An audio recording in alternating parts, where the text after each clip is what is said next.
একদিক থেকে আমরা অত্যন্ত সৌভাগ্যবান যে বাংলাদেশে ১৬ কোটি মানুষ আছে। আজকে যদি আমাদের দেশ আক্রান্ত হয় আসিফ ভাই, আপনি কি যুদ্ধে যাবেন না? নিশ্চয়ই। তাহলে ১৬ কোটি ফাইটারের এগেইনস্টে ফাইট করা ডিফিকাল্ট। যদি ফেরত যায় তাহলে বাংলাদেশ এন্ডে কে থাকবে? বাংলাদেশ আর্মি নাকি ইউএন নাকি বাংলাদেশ সরকার? ওই এন্ডে কে থাকবে? নাও কামস টু ইয়োর কোশ্চেন। ওই এন্ডে তো এখন আপনার তো নাই। ওইটা যদি হয় তখন এই যে একটা বড় অংশ, প্রায় 4.5 কোটি বলতেছি আমরা, এই 4.5 কোটির যে ডেমোগ্রাফিক ডিভিডেন্ডটা আমরা পেয়েছিলাম, এই ডিভিডেন্ডটা যদি ফ্রাস্ট্রেটেড হয়ে যায় একবার, তখন সমস্যাটা যেটা হবে, তখন রয়ের মতো ফালতু অর্গানাইজেশন এসে এদেরকে দিয়ে সাবটিউর অ্যাক্টিভিটিস, স্যাবোটাজ অ্যাক্টিভিটিস, অন্তর্ঘাতমূলক কাজ করাবে এবং দেশের স্টেবিলিটি নষ্ট হবে।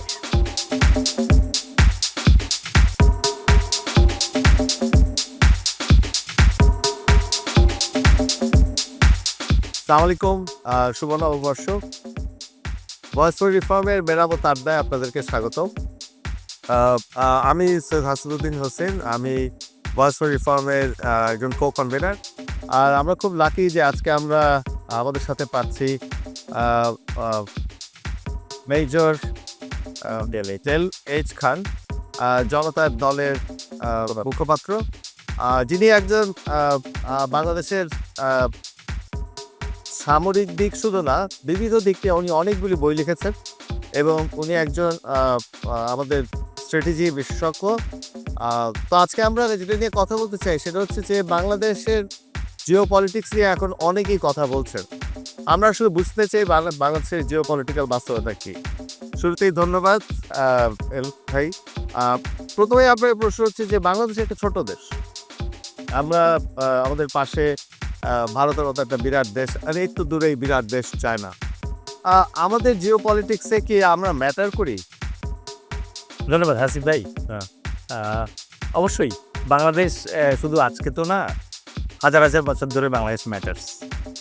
এইটা বাস্তবতা যে বাংলাদেশ একটা বদ্বীপ, যেটা আসলে হিমালয় থেকে যে নদীগুলো এসছে সেই নদীর পলিমাটি দ্বারা একসময় গঠিত হয়েছে। বাট যখন গঠিত হয়েছে তারপর থেকে বাংলাদেশ কিন্তু জিও পলিটিক্যালি এবং জিও স্ট্র্যাটেজিক্যালি অত্যন্ত গুরুত্বপূর্ণ একটা দেশ। আপনি ইতিহাসের দিকে যদি তাকান তাহলে আপনি দেখবেন একসময় আমাদের দেশটার নাম ছিল গঙ্গারিদ্ধি। যখন গ্রিক বীর আলেকজান্ডার ভারতবর্ষ আক্রমণ করেন, তখন ঝিলম নদীর ওখানে, এটাকে ইংরেজিতে বলে হিদেসপাস নদী, তো ওই ঝিলমের যুদ্ধ বা হিদেসপাসের যে ব্যাটেল হয়েছিল, সেই ব্যাটেলে সে রাজা পুরুকে পরাস্ত করেছিল। তো রাজা পুরুকে যখন সে পরাস্ত করে, ঠিক তখন বাংলাদেশের যে এলাকাটা, সেই এলাকায় আমাদের রাজ্যটার নাম ছিল গঙ্গারিদ্ধি এবং এখানে প্রায় 4,000 হাতির একটা সৈন্যবাহিনী ছিল, ঘোড়ার বাহিনী ছিল এবং মোস্ট ইম্পর্টেন্টলি নদী নালা থাকার কারণে নিজস্ব নৌবাহিনীও ছিল। তো ঐতিহাসিকদের অনেকেই বলেন যে আলেকজান্ডারের একটা রেকগনিসেন্স টিম এদিকটা এসছিল যে এদিকেও আক্রমণ পরিচালনা করবে কিনা, কিন্তু এখানে এসে তারা যখন দেখলো যে এখানে প্রচুর নদী নালা এবং বর্ষাকালে এখানে ঘোড়ার বাহিনী দিয়ে ফাইট করা খুব ডিফিকাল্ট হয়ে যায়, তখন আলেকজান্ডার গিয়ে তারা ফিডব্যাক দিয়েছিল যে ক্যাভেলারি ম্যানুভারের জন্য এই দেশটা অতটা ভালো না, সুতরাং আমরা যদি নিজস্ব হস্তি বাহিনী এবং নৌবাহিনী শক্তিশালী না করি তাহলে ওই দেশটা আক্রমণে না যাওয়াই ভালো। So that is the historic মানে geo strategic importance and credibility we had. Having said that, যদি এখন আমি স্কিল ডাউন করে আসতে থাকি তাহলে আমরা কি দেখব যে আওরঙ্গজেবের সময় তখন পুরো গ্লোবাল জিডিপির অ্যারাউন্ড 26 to 27% এই মুঘল সাম্রাজ্য থেকে যেত, আর সেইটার সিংহভাগ যেত হচ্ছে বাংলা সুবা থেকে, এবং সেই জন্য তারা ভালোবেসে এই বাংলা সুবাকে বলতো জান্নাতাবাদ। পাসিং মুঘল পিরিয়ড, আমরা যদি এবার আরেকটু সামনে আসি তাহলে আমরা দেখব ব্রিটিশ আমলে অ্যাজ এ ব্রিটিশ কলোনাইজেশন শুরুই হয়েছিল কিন্তু পশ্চিমবঙ্গের এই এরিয়াটা দিয়ে, এবং ভেরি ইন্টারেস্টিংলি ব্রিটিশরা যেটা অ্যাকসেপ্ট করে যে তাদের কলোনিগুলোর ভেতরে সবচেয়ে বেশি রেভিনিউ তারা পেতে হচ্ছে এই বেঙ্গল থেকে। সুতরাং ওই যে বলে সোনার বাংলা, এটা আসলে সোনার বাংলা। ইভেন আপনি যদি রিসেন্ট পাস্টে লক্ষ্য করেন তাহলে দেখবেন যে প্রতি বছর $16 বিলিয়ন করে সাইফোন করে পাচার করে দেশের বাইরে পাঠিয়েছে বিগত সরকার, ফ্যাসিস্ট সরকার। স্টিল মনে করেন যে আমরা টিকে আছি, আজকে আমরা ভিডিওতে কথা বলছি। নাও আপনি যেটা জিও স্ট্র্যাটেজিক অথবা জিও পলিটিক্যাল ইম্পর্টেন্সের কথা বলছেন, এটাকে এক্সপ্লেইন করার আগে কয়েকটা বাস্তবতা আমাদের মাথায় রাখতে হবে। সেটা হচ্ছে আমাদের দেশটা প্রায় 3 দিক দিয়ে ঘিরে আছে একটা মাত্র দেশ। 4096 কিলোমিটারের লম্বা একটা সীমান্ত আছে আমাদের তাদের সাথে, আর অ্যারাউন্ড 270 or 80 আছে হচ্ছে মিয়ানমারের সাথে। ভারতের সাথে 4096 কিলোমিটারের যে সীমান্ত, এটা হচ্ছে পৃথিবীর 5ম বৃহত্তম সীমান্ত, ঠিক আছে? এবং পৃথিবীর প্রথম সীমান্ত, 1 নম্বর সীমান্ত, যেই সীমান্তে 2000 সাল থেকে 2024 সালে 1200 লোককে গুলি করে মারা হয়েছে শুধুমাত্র সীমান্ত ক্রস করার অপরাধে। তো 3 দিক থেকে আমরা যাদের দ্বারা প্রতিবেশী হিসেবে বেষ্টিত, তাদের সাথে আমাদের রিলেশনটা আশা করি এই একটা স্ট্যাটিস্টিক্স অত্যন্ত চমৎকারভাবে বলা যায়। মজার ব্যাপার হচ্ছে এই একই ইন্ডিয়া, তার কিন্তু আবার চায়নার সাথেও বর্ডার আছে, পাকিস্তানের সাথেও বর্ডার আছে। পাকিস্তানের সাথে বর্ডারে সেরকম ঝামেলাই যায় না, কারণ দুইজনই অ্যাটমিক সুপার পাওয়ার। নেপালের সাথে তো শুনছি যে মানে বর্ডার আছে ম্যাপে, কিন্তু বাস্তবে কোনো বর্ডার কন্ট্রোলই নেই। তার চেয়েও ইন্টারেস্টিং হচ্ছে চায়নার সাথে যে বর্ডার আছে, এই বর্ডারে তারা 2 দেশ চুক্তি করেছে যে বর্ডারে তারা কোনো অস্ত্র ক্যারি করবে না। আচ্ছা, এই জন্য আপনি প্রায়ই শুনবেন যে চাইনিজ বর্ডার ফোর্সের সাথে ইন্ডিয়ান বর্ডার ফোর্সের কুম্ফু ক্যারাটে হচ্ছে, তার মেইন কারণে হচ্ছে অস্ত্র নেবে না। তো তাদের যত শৌর্য বীর্য আছে সব হচ্ছে আমাদের এই বর্ডারে, বাংলাদেশ ইন্ডিয়া বর্ডারে। এটা হচ্ছে 1 নম্বর রিয়ালিটি। 2 নম্বর রিয়ালিটি হচ্ছে যে ভারত একটা রাষ্ট্র যেটার মেইনল্যান্ড ইন্ডিয়া এবং 7 সিস্টার্স যেটা আছে, এই দুটোর ভিতরে সংযোগের জন্য একটা মানে করিডোর আছে। এটাকে শিলিগুড়ি করিডোর বলে, অনেকে বলে চিকেন নেক, যেটার ব্যাপ্তি কোনো কোনো জায়গায় 16 কিলোমিটার থেকে শুরু করে সর্বোচ্চ 27 থেকে 28 কিলোমিটার। এখন এই একটা চিকন স্ট্রিট দিয়ে মেইনল্যান্ড ইন্ডিয়ার সাথে যোগাযোগ হয় হচ্ছে ল্যান্ড ল যে 7 সিস্টার্স। এখন এই 7 সিস্টার্সের যে এই চিকেন নেকটা আছে, এই চিকেন নেকের ঠিক ওপরেই হচ্ছে তিব্বত। তিব্বত চায়নার দখলে, রাইট? জি। 1962 সালে চায়নার সাথে ইন্ডিয়ার একটা যুদ্ধ হয়, এটাকে বলা হয় সাইনো ইন্ডিয়ান ওয়ার। এই যুদ্ধে আগে অরুণাচল যে জায়গাটাকে বলতো, তার একটা বড় অংশ চায়না দখল করে নেয় এবং এটার নাম হচ্ছে এখন সাউথ তিব্বত। আচ্ছা, ঠিক আছে? যদিও ইন্ডিয়ানরা এটাকে এখনো অরুণাচল বলার চেষ্টা করে। কিছু তো কাশ্মীরের ওদিকে ওরা কিছু, কাশ্মীরের ওখানে যেটা হয়েছে ওটা হচ্ছে আকসাই চিন, সেখানেও তো ওরা কিছু হ্যাঁ হারিয়েছে, এই স্থান হারিয়েছে। তো তাহলে এখন এই যে জিও পলিটিক্যাল যে ক্রাঞ্চ এখানে চলতেছে, দোকলামটাও আসলে আরেকটা ওই যে চিকেন নেকের উপরেই একটা কনফ্লিক্ট হয়েছে, রাইট? ক্রাঞ্চ। তো এখন এই ক্রাঞ্চের ভেতরে Indian interest on Bangladesh watt?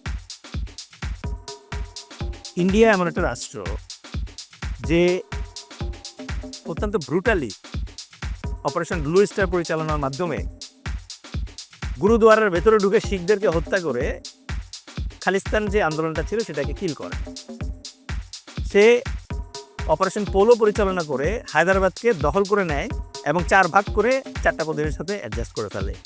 যুদ্ধ না করে সিকিম, সে যুদ্ধ ছাড়াই সিকিম দখল করে নিয়েছে। বাংলাদেশের ক্ষেত্রে তাদের এরকম একটা পরিকল্পনা ছিল কিনা এটা নিয়ে অনেকেই সন্দেহ প্রকাশ করে। কেন?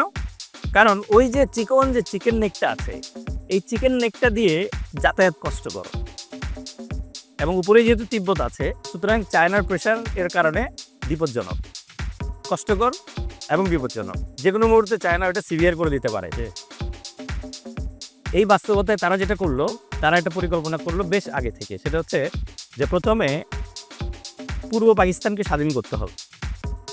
স্বাধীন করার পর এই পূর্ব পাকিস্তানের ভেতর দিয়ে এটাকে একটা ট্রানজিট স্টেশন বানাতে হবে পূর্ব পাকিস্তানকে, এবং বাংলাদেশকে ট্রানজিট স্টেশন করে মেইনল্যান্ড ইন্ডিয়া থেকে 7 সিস্টার্সে যতভাবে যাওয়ার রাস্তা তৈরি করা যায় এটা ক্রিয়েট করতে হবে। নদীবন্দরের মাধ্যমে, তারপর রেল লাইনের মাধ্যমে, বাস রুটের মাধ্যমে এটা করা দরকার।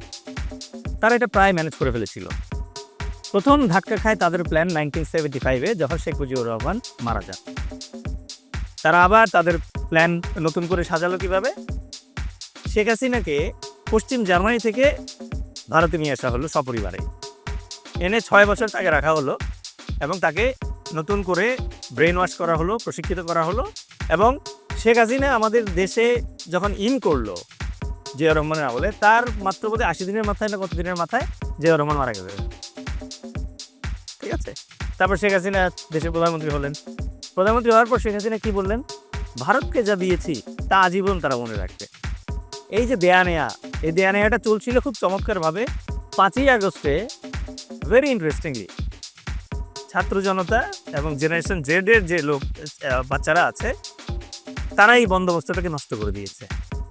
এবং এটা কেন পারলো বন্দোবস্ত নষ্ট করতে? কারণ গত 54 বছর ধরে ইন্ডিয়ান প্রেসক্রিপশনে যে অ্যান্টিবায়োটিক আমরা খাচ্ছিলাম, সেই অ্যান্টিবায়োটিকের বাস্তবতা হচ্ছে যে 15 বছর ধরে একটা ফ্যাসিস্ট রাষ্ট্র চালাবে। নির্বাচন কমিশন, তারপর বিচার বিভাগ, প্রশাসন, যে সেনাবাহিনী, সবাইকে কবজা করে সে দেশ চালাবে। আর বিরোধী দলগুলোকে একটা অ্যাকুয়ারিয়ামের ভেতর বন্দি করবে, বন্দি করে সার্কাস দেখবে।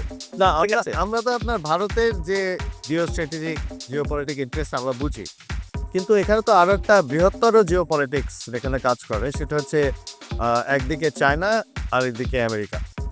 সো আমাদের যে বর্ডার, এই বর্ডারের পরে মিয়ানমারের ওই পারেই চায়না। সুতরাং সেখানে তো আমরা জানি যে প্রক্সি হিসাবে ভারত আমেরিকার ইন্টারেস্টকে বহু বছর ধরেই দেখছিল। সেই জন্যই ভারত কি করছিল আমেরিকার ব্যাপারে, বাংলাদেশের ব্যাপারে সেটা ভারত তেমন চাপ পায় নাই। তা আমার আমি জিও পলিটিক্যাল ইন্টারেস্ট বুঝলাম, কিন্তু বাংলাদেশের কি, বাংলাদেশের মতো একটা ছোট দেশ, তার কি কিছু করার থাকে বা কিছু করতে পারে যখন এরকম বিরাট বিরাট প্লেয়াররা তারা মধ্যেখানে বাংলাদেশকে ব্যবহার করার চেষ্টা করছে? আর ভারত তো তার নিজের ইন্টারেস্টেই আসলে আমাদেরকে ইগনোর করছে। তো এখানে কি করার কিছু থাকে, বাংলাদেশের পক্ষ থেকে করা যায় কিছু? আসিফ ভাই, ইচ্ছা করলেও ছোট থাকতে আমরা একটা গল্প পড়ছিলাম, ওই জায়গায় জেরির একটা ডায়লগ আছে, size doesn't matter chopping wood. আচ্ছা, রাইট। ইসরায়েল কিন্তু ছোট একটা রাষ্ট্র, but globally very very important. Switzerland আরও ছোট রাষ্ট্র, ভেরি ভেরি ইম্পর্টেন্ট। কি ইনগ্রেডিয়েন্ট লাগে আপনার কাছে মনে হয়? That is the thing. এতদিন ধরে আমরা অ্যাকসেপ্ট করে নিয়েছিলাম যে ইন্ডিয়া আমাদেরকে যে প্রেসক্রিপশন দিবে, এই প্রেসক্রিপশনে আমরা চলবো, ইন্ডিয়ান ট্রানজিট স্টেশন হিসেবে আমরা চলবো। এই জন্য ইউএসএ সহ অন্যান্য যে পোলারাইজেশনের যে মাথাগুলো আছে, অথবা আমরা যাদেরকে পরাশক্তি বলি, পরাশক্তিরা ভাবতে শুরু করেছিল যে বাংলাদেশের জন্য আলাদা করে আর ডেস্ক রাখার দরকার নাই, আলাদা করে ভাবার দরকার নাই। আমার যখন দরকার হবে তখন আমি ইন্ডিয়াকে জিজ্ঞেস করে নেবো যে বাংলাদেশের জন্য কি করতে হবে। ইউনুস গভর্নমেন্ট আসার পর আসলে পরিস্থিতিটা চেঞ্জ হয়ে গেছে। তো কি করার আছে ইউনুস গভর্নমেন্ট? আমাদের তো ধরেন সামরিক শক্তি লিমিটেড। প্রথমেই যেটা করতে হবে, যেটা অলরেডি করছে, সেটা হচ্ছে যে ভারত আপনাকে বলবে যে আপনি ভারতীয় পেঁয়াজ ছাড়া তরকারি খেতে পারবেন না, এটা বিশ্বাস করে বন্ধ করতে হবে। ট্রান্সশিপমেন্ট আপনি এভাবে আপনাকে আগে ট্রেড অ্যান্ড কমার্সের ডাইভার্সিফিকেশন আনতে হবে। পৃথিবীতে যে আরও অন্যান্য দেশে পেঁয়াজ উৎপন্ন হয় এটা বিলিভ করতে হবে আপনাকে, এবং আপনাকে এটা বিলিভ করতে হবে যে আপনার দেশের উৎপাদিত পেঁয়াজ খেয়েও আপনি বাঁচতে পারেন, নাম্বার 1। নাম্বার 2 হচ্ছে আপনাকে বিলিভ করতে হবে যে ইন্ডিয়ান চিকিৎসায় না করলে পরেও আপনি পৃথিবীর অন্যান্য দেশে চিকিৎসা পাওয়ার সুযোগ আছে, যেমন চায়না। তো এই যে ডাইভার্সিফিকেশন, আপনার রেগুলেশনের diversification. But what about military? Now coming যে থ্রেটটা হচ্ছে ও একটা নিউক্লিয়ার পাওয়ার, ওর বিমান বাহিনী হলো এরকম বিশাল বিমান বাহিনী আর বিশাল আর্মি। আমরা কোন বাংলাদেশ? হ্যাঁ, তার কি আছে? আমাদেরকে তো এরকম কথা আমি বাংলাদেশে বলতেই শুনছি অবশ্য আগের 15 বছরে। বাংলাদেশকে তো আওয়াজ করলে 5 মিনিটের মাথায় ঢাকা শহরের আকাশ ইন্ডিয়ান জেট ফাইটার করতে পারে। তো বাংলাদেশে আসলে মেনে না নেওয়া বাদে কোনো আসলে অপশন নেই। না, আমাদের আমি আমলে অনেকেই বলেছেন। চমৎকার আসিফ ভাই, আজ থেকে 2500 বছর আগে সঞ্জু নামে চাইনিজ একজন ভদ্রলোক আর্ট অফ ওয়ার নামে একটা বই লিখে গেছে। ওই বইয়ের প্রথম লাইনই হচ্ছে, যুদ্ধ একটা অত্যন্ত গুরুত্বপূর্ণ সিদ্ধান্ত, এর কারণে কখনো কখনো কিছু জাতি ধ্বংস হয়ে যায়, সুতরাং সমরবিদ্যা অধ্যয়ন করা অত্যন্ত জরুরি। That is the first line. এখন আন্তর্জাতিক সম্পর্ক এবং যুদ্ধ দুইটা জিনিসই আসলে স্বার্থ নির্ভর। আগে আমাদের দেখতে হবে যে ভারত বাংলাদেশে যুদ্ধ করে আসলে কি স্বার্থ চাচ্ছে, বাংলাদেশের কাছ থেকে ওর চাওয়াটা কি। যে ওই চাওয়াটা যদি পূরণ না হয় তাহলে না যুদ্ধের প্রসঙ্গ আসতেছে। বাংলাদেশের কাছে ভারতের চাওয়া খুব simple, in a bigger scale আমাদের একটা নতুন প্রদেশ হয়ে যাও, ওটা সম্ভব না। ইন দ্য মিড স্কেল আমাকে ট্রানজিট স্টেশন হও আমি সস্তায় ট্রানজিট চাই তোমার কাছ থেকে। তুমি আমাকে ট্রানজিট না দিলে আমি আর ফেলবো না, আমি তোমার ট্রান্সশিপমেন্ট বন্ধ করে দিব। দিয়েছে অলরেডি গত 8 তারিখে, রাইট? আচ্ছা, এবার আছে মিলিটারি পয়েন্ট অফ ভিউতে। যুদ্ধ করার কারণ যদি না থাকে তাহলে যুদ্ধ লাগার সম্ভাবনা কম, 1 নম্বর।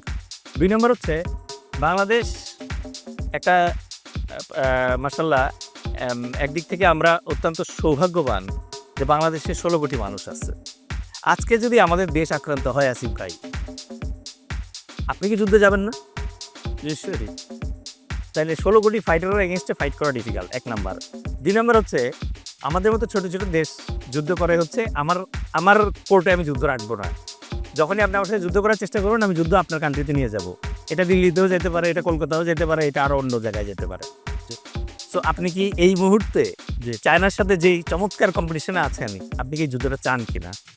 ওটা তো ওরকম না আপনি এসে একটা ছবল মেরে হেলিকপ্টার করে একজনকে নিয়ে ড্রয়িং রুমে নিয়ে রেখে দিবেন। It's not like that. War is war, এটা ফুল স্কেল হবে।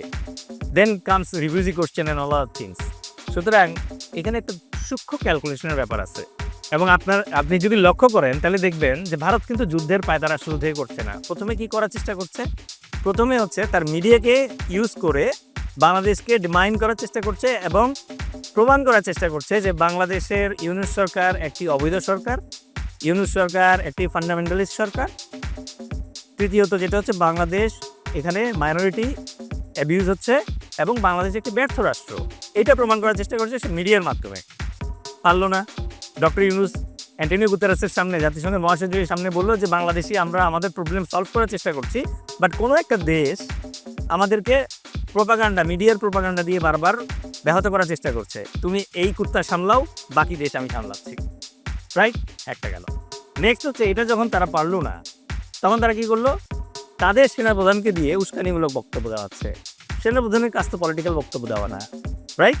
এবং ওরা তো আপনার এই যে চিকেন নেক নিয়ে ওদের মিডিয়া তো প্রকাশ্যেই কথা বলছে, 2টা চিকেন নেক ওরা বলছে, ফেনীর দিকে আর আপনার বাংলাদেশের চিকেন নেক আর ওদের চিকেন নেক।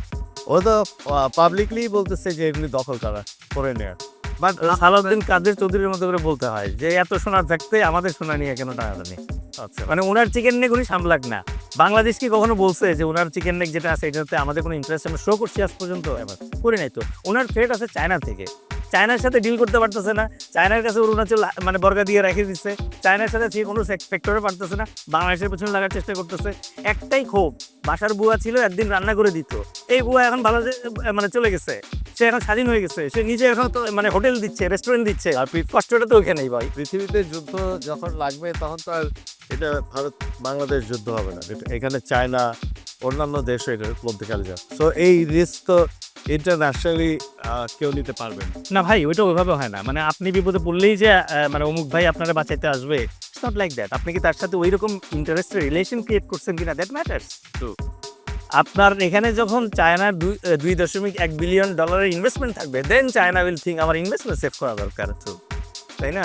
পাকিস্তানের যখন এখানে ওই পরিমাণ ইন্টারেস্ট আমরা ক্রিয়েট করতে পারবো, দেন অনলি সে আমাকে সেভ করতে হবে। তাহলে কি আলটিমেটলি দাঁড়াচ্ছে এই যে বাংলাদেশের পক্ষে, বাংলাদেশের স্বার্থে যদি কোনো তার সরকার কাজ করে, সেই ক্ষেত্রে আসলে এই থ্রেটটাকে আমরা হ্যান্ডেল করতে পারবো। অ্যাটলিস্ট এই থ্রেটটাকে এমনভাবে হ্যান্ডেল করতে পারবো যে থ্রেটটা ইন্ডিয়া একটা থ্রেট মনে করবে, অত সহজে চিন্তা করতে পারবে না যে এখানে যা ইচ্ছা তা। ইন্ডিয়ার তো ভাই নিজের মাথা ব্যথা শেষ নাই। আমি আপনাকে বলি, 1 নাম্বার হচ্ছে যে কানাডাতে নির্জার নামে একজনকে মেরে ফেলছে। কানাডিয়ান গভর্নমেন্ট সরাসরি বলছে তুমি স্পাই পাঠায় আমার দেশে তো কানাডিয়ান নাগরিককে মারতে পারো না। ইউএসএতে সে একজনকে মারার চেষ্টা করছে, ট্রাম্প বলছে যে তুমি এটা করতে পারো না। ঠিক আছে, পুরা সার্ক কান্ট্রিতে তার কোনো ফ্রেন্ড নাই। লাস্ট ফ্রেন্ড ছিল বাংলাদেশ, ওটাও মানে চলে গেছে ওই জায়গায়। ওর নিজের দেশে এই মুহূর্তে 6টা বিচ্ছিন্নতাবাদী আন্দোলন চলতেছে, 6টা। এই কয়দিন আগে নকশাল 35 জন মারছে।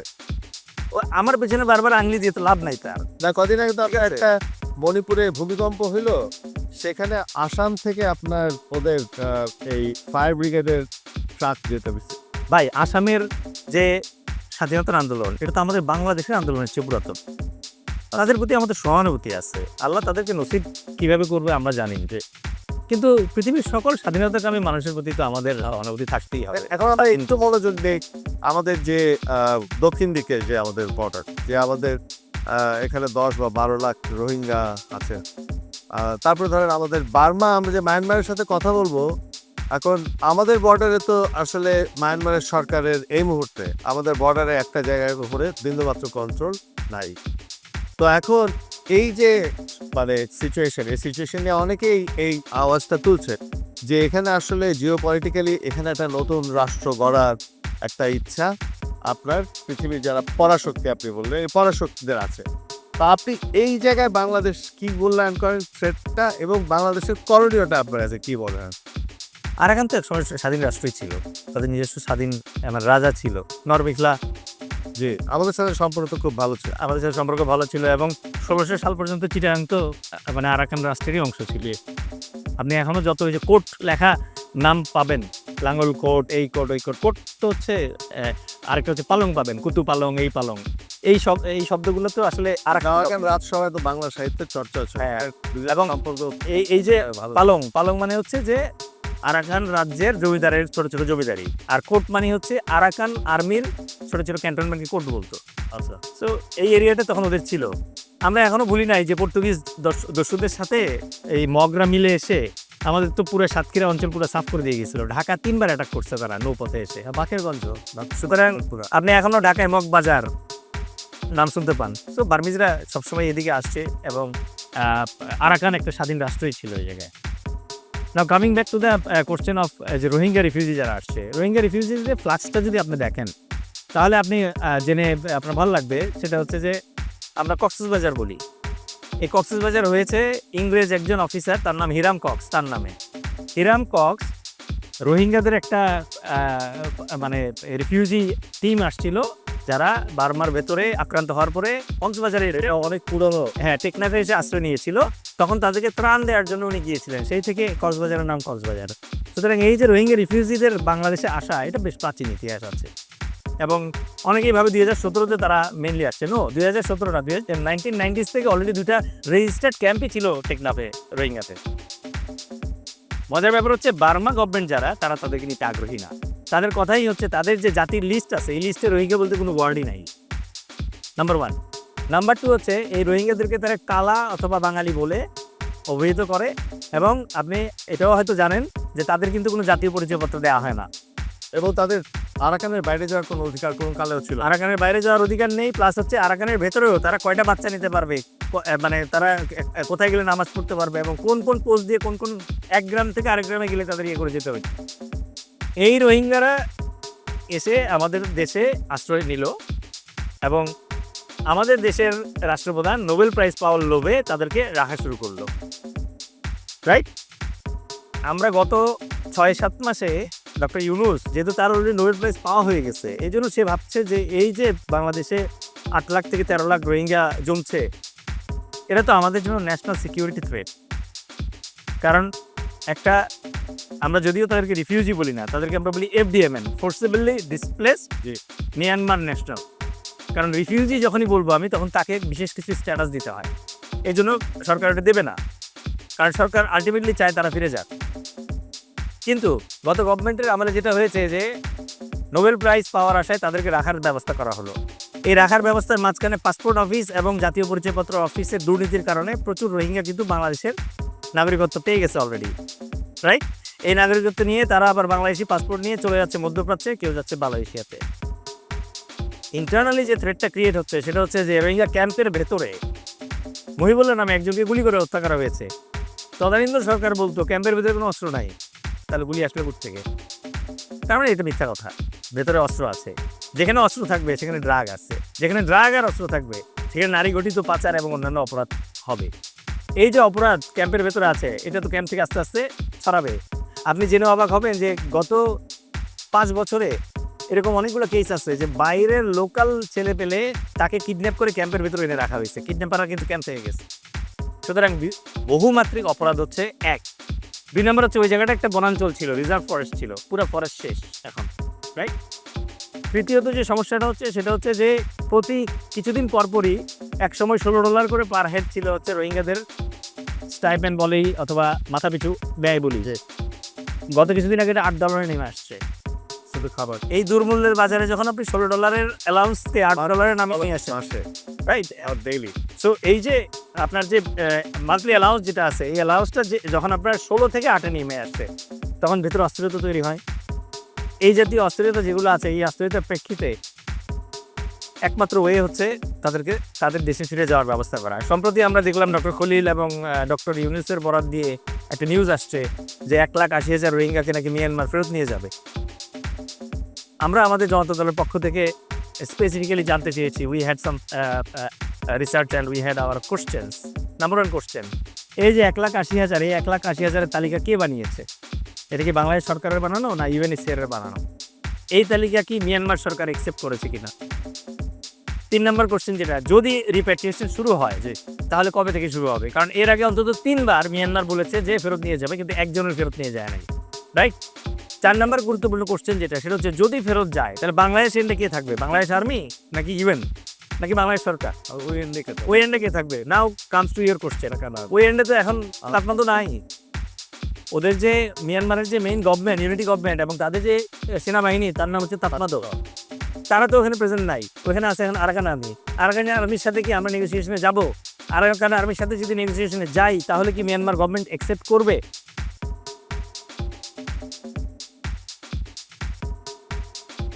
কি অনেকেই মনে করে যে এই জায়গাটাকে যেহেতু চায়না, ওখানে চায়নাকে ডিস্টেবিলাইজ করা বা চায়নার উপর একটা প্রেশার করার জন্য এখানে একটা থিয়েটার, ওয়ার থিয়েটার করতে পারলে অনেকেই মনে করে পরাশক্তিদের একটা লাভ আছে। আপনি কি সেই রিস্ক দেখেন? আরাকানে অলরেডি চাইনিজ হিউজ ইনভেস্টমেন্ট আছে, ইভেন ইন্ডিয়ান ইনভেস্টমেন্ট আছে কালাদানে। তাহলে তো পাইপ পাইপ, হ্যাঁ ইন্ডিয়ানদেরও আছে পাইপ, তো বিশাল। কালাদানে পুরো প্রজেক্ট আছে। সেই ক্ষেত্রে কি অন্য কালাদানের যে প্রজেক্ট আছে ওটার মেইন এইমই হচ্ছে যে বাংলাদেশকে অ্যাভয়েড করে আপনার ওই যে ইম্ফল কোহিমা থেকে 7 সিস্টার্সকে কানেক্ট করা ওদিক দিয়ে। সো এই প্ল্যানগুলো ওখানে আছে।